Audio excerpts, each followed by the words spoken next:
Hello friends, कैसे आप लोग।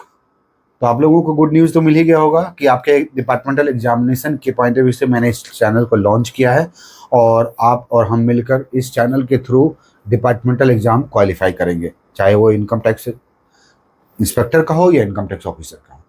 आज का जो टॉपिक है वो है, हाँ, अपने इनकम टैक्स डिपार्टमेंट में एक चेंज आया है एग्जामिनेशन के पैटर्न पे।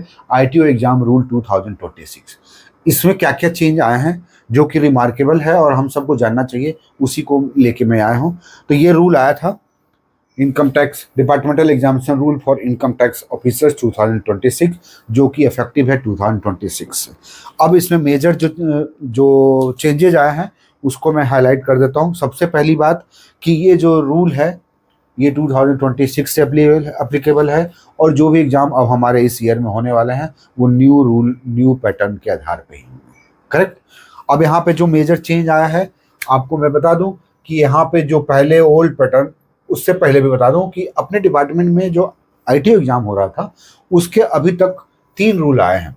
पहला जो आया था 98 में, दूसरा 2009 में और तीसरा 2026 में।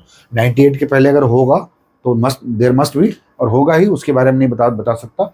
98, 2009 और 2023 अभी तक हम लोग इससे दे रहे थे, जिसको कि ओल्ड पैटर्न के नाम से जानते हैं, है ना। अब जानेंगे और ये हमारे लिए न्यू पैटर्न हो जाएगा,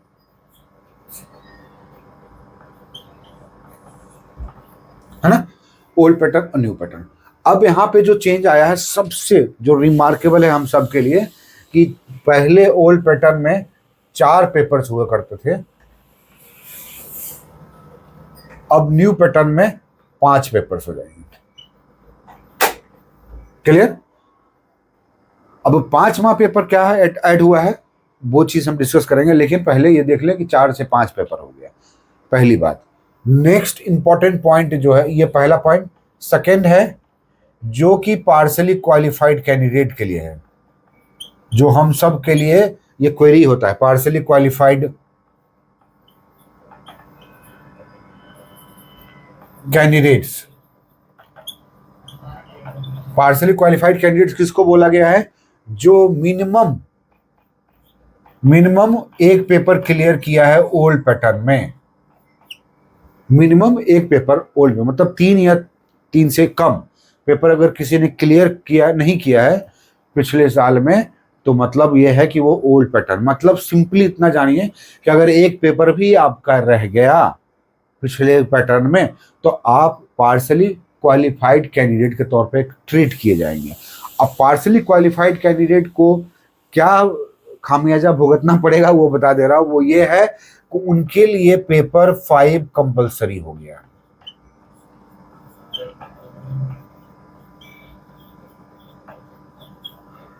पेपर 5 कंपलसरी हो गया। उनको पेपर 5 जब तक क्वालिफाई नहीं करेंगे तब तक उनको आईटीओ एग्जाम क्वालिफाइड का सर्टिफिकेट नहीं मिलेगा। उनको नहीं बोला जाएगा कि ही हैज, इवन दो कि आप 4 पेपर क्लियर कर लीजिए, कोई फर्क नहीं पड़ता।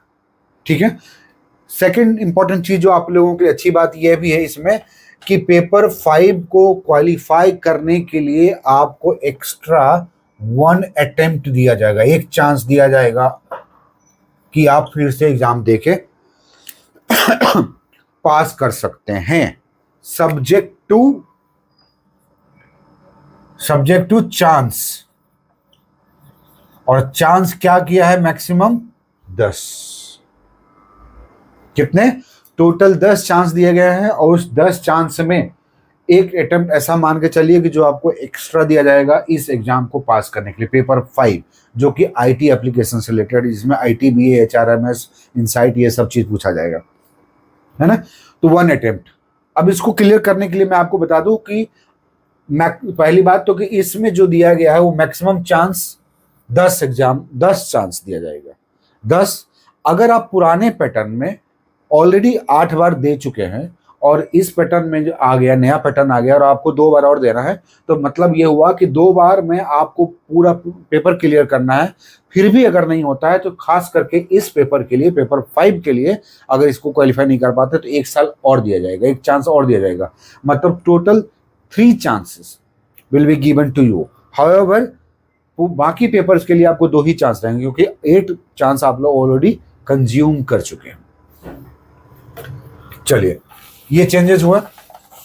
उसके बाद चांसेस की काउंटिंग कैसे होगी ये भी बता देता हूं। चांसेस की काउंटिंग जो है वो आपका होगा 2009 के पैटर्न पे जो एग्जाम हो रहा था उसके आधार पे होगा, प्लस 2010 के बाद, इसके बाद जो भी एग्जाम आपने दिया है उसकी काउंटिंग होगी एज ए 1 चांस। जितनी बार दिया है उतने चांस। लेकिन चांस किसको काउंट किया जाएगा, किसको कहा जा रहा है, उसमें यह है कि अगर आपने फॉर्म भरा, एप्लीकेशन फाइल किया कि भाई मुझे एग्जाम देना है, और आपका एडमिट कार्ड आ गया, वेरिफिकेशन होने के बाद आपको एलिजिबल कर दिया गया, कि कंफर्म कर दिया कि you are eligible to participate in this exam and admit card has been issued, then your chance will be counted. और उसके बाद ये नहीं देखा जाएगा कि whether you have taken your exam और not, it doesn't matter. Once you have become eligible by the competent authority, your chance will be counted. So exam देने से पहले आप सोच के जाइएगा, ये फॉर्म भरने से पहले सोच लीजिएगा कि आपको एग्जाम देना है या नहीं। ध्यान रखिएगा, ये नहीं है कि बस 1 पेपर दिए, 2 पेपर दिए, फिर अगली बार देंगे, ऐसे भी कर सकते हैं, 10 है। लेकिन ये ध्यान रखिए जब भी लीजिए तो सीरियसली लीजिएगा, ताकि आपका चांस बर्बाद नहीं हो। 4 बार चांस ले रहे हैं तो 4 पेपर क्लियर हो जाना चाहिए, है ना। नेक्स्ट मोस्ट इंपॉर्टेंट जो इस बार आया है वो ये है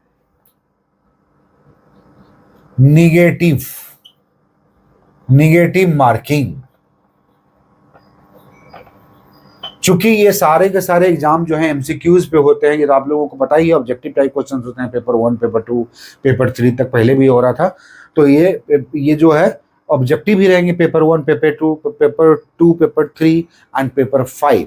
paper 4 will be subjective as usual, but थोड़ा सा सिलेबस चेंज हुआ, जो कि नेक्स्ट में आपको देखना होगा या मैं बता दूंगा। तो निगेटिव मार्किंग जो किया गया है वो है 1/4 हर एक इनकरेक्ट मार्क के लिए। इनकरेक्ट मार्किंग के लिए 1/4 मतलब 0.25 मार्क्स विल बी डिडक्टेड। तो बी कॉशस, बी केयरफुल। और इसीलिए मैं इस चैनल को आप लोगों के सामने प्रेजेंट किया हूं कि आपको एकदम परफेक्ट होना है, कॉन्फिडेंट होना है कि जो भी आप एक्शन ले रहे हैं या ऑप्शन चूज कर रहे हैं अपने एग्जामिनेशन में एमसीक्यूज के लिए, that must be correct. Okay, negative marking हो गया। अभी मेजर चेंज में क्या आया है भाई, तो ध्यान रखिएगा कि पहली बात तो एमसीक्यूज है ही। तो पेपर 1, पेपर 2, पेपर 3 एमसीक्यूज है, पेपर 5 भी एमसीक्यूज है। Paper 1, 2, 3 and 5 MCQs. पेपर 4 जो है वो सब्जेक्टिव होगा, इसमें निगेटिव मार्किंग की बात नहीं है सब्जेक्टिव में। लेकिन इसके सिलेबस में जो चेंज आया है वो है computation and drafting, computation of अपना आईटी, इनकम टैक्स और ड्राफ्टिंग। अब ड्राफ्टिंग में जो हम लोग असेसमेंट करते हैं, फेसलेस हो या जाओ फाओ के द्वारा जो कुछ भी हो रहा है, ड्राफ्टिंग, नोटिस इशू करना, असेसमेंट ऑर्डर बनाना, आईएलटीपी बनाना, इन सारे से रिलेटेड है। सो कॉज नोटिस बना रहे हैं, ये सारे चीज जो है इस पेपर 4 में आपको रहेगा। नेक्स्ट जो है ये चीज बता दूं कि इन सब में paper 1, paper 2, paper 3, paper 4, paper 5, paper 2 को छोड़कर इन पेपर विथ बुक अलाउ किया गया है। विथ बुक्स कौन सा है? Paper 1, paper 3, paper 4, paper 5। Paper 5 sorry नहीं, पेपर 5 तो कुछ है ही नहीं, वो तो आईटी से रिलेटेड है, कंप्यूटर से रिलेटेड है। तो 1, 3, 4 विथ बुक मतलब bare act, fundamental rules, FRSR जो पढ़ते हैं ना, कोड ऑफ कंडक्ट, वो सारी चीज के लिए आपको बुक्स प्रोवाइड किए जाएंगे, जैसा कई बार की यूनियन वाले भी हमारे प्रोवाइड करते हैं। तो 1, 3, 4। पेपर 2 के लिए पेपर 2 जो है वो विदाउट बुक है, और ये किससे रिलेटेड है? अकाउंटिंग से रिलेटेड। एडवांस अकाउंटेंसी जो है उसमें भी सिलेबस चेंज हुआ है। एडवांस अकाउंटेंसी का 50% और एडमिशन से रिलेटेड जो है वो 50% वेटेज दिया गया है ना। ये चीज हो गया।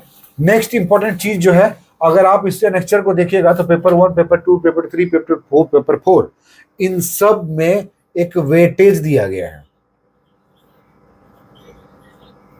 है ना। एक वेटेज दिया गया है कि कितना परसेंट किसका वेटेज दिया जाएगा। आईटी का कितना परसेंट है, अकाउंटेंसी का कितना परसेंट है, ऑफिस प्रोजेक्ट का कितना परसेंट है, ड्राफ्टिंग का कितना परसेंट है, एलाइड लॉ का कितना परसेंट है, और अदर लॉज जो है उसका कितना परसेंट है। तो वो आप नेक्चर में देख लीजिएगा, उसमें प्रॉपरली डिटेल्स मिल जाएंगी। ठीक है।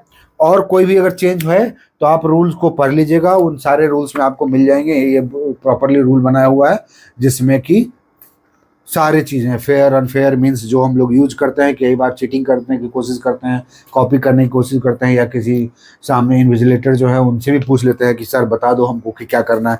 वो सारे के सारे अनफेयर मीन्स माना जाएगा और उसके लिए एक्शनेबल है, एक्शन लिया जाएगा। ठीक है ना। तो एलिजिबिलिटी की बात कर लेता हूँ एक चीज़ कि एलिजिबिलिटी में लास्ट पॉइंट है एलिजिबिलिटी, जो कि आप लोगों को पता भी होगा, फिर भी डिस्कस कर लेता हूँ। एलिजिबिलिटी में 4 तरह के 4 टाइप्स कैंडिडेट्स हैं। 4 टाइप्स।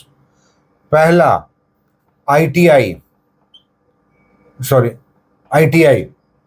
इनकम टैक्स इंस्पेक्टर, पहला ऑफिस सुपरिटेंडेंट, तीसरा टैक्स असिस्टेंट, चौथा स्टेनो 1 एंड स्टेनो 2। करेक्ट।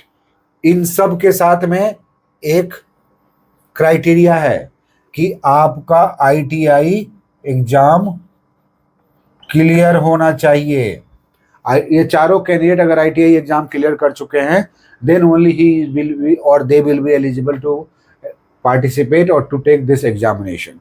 अब यहाँ पे आईटीआई के लिए क्यों है, क्योंकि पता है ना कि मैंने आपको बताया कि आईटीआई एग्जाम या हमारा डिपार्टमेंटल एग्जाम होता है 2 ही पर्पस के लिए, पहला कि कंफर्मेशन के लिए, दूसरा प्रमोशन के लिए।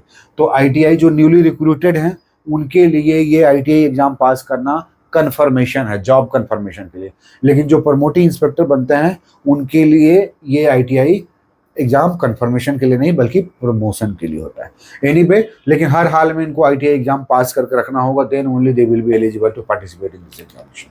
सो गाइस दैट्स ऑल। ये चेंज है और आप लोगों से मैं रिक्वेस्ट करूंगा कि आप लोग अपने अपने सर्कल में अक्रॉस द कंट्री, पूरे इंडिया में जितने भी डिपार्टमेंट के कैंडिडेट और फ्रेंड्स हैं उन सब के साथ शेयर कीजिए, उनको इन्वाइट कीजिए इस चैनल से जुड़े, और उनको काफ़ी अच्छे मटेरियल अच्छे तरीके से हर एक टॉपिक पे कवर्ड वीडियो मिलेगा ताकि वो अपने डिपार्टमेंटल एग्जामिनेशन को अच्छी तरह से और इजीली क्वालिफाई कर सके। So thank you and stay tuned to this channel and do not forget to like and subscribe. Thank you.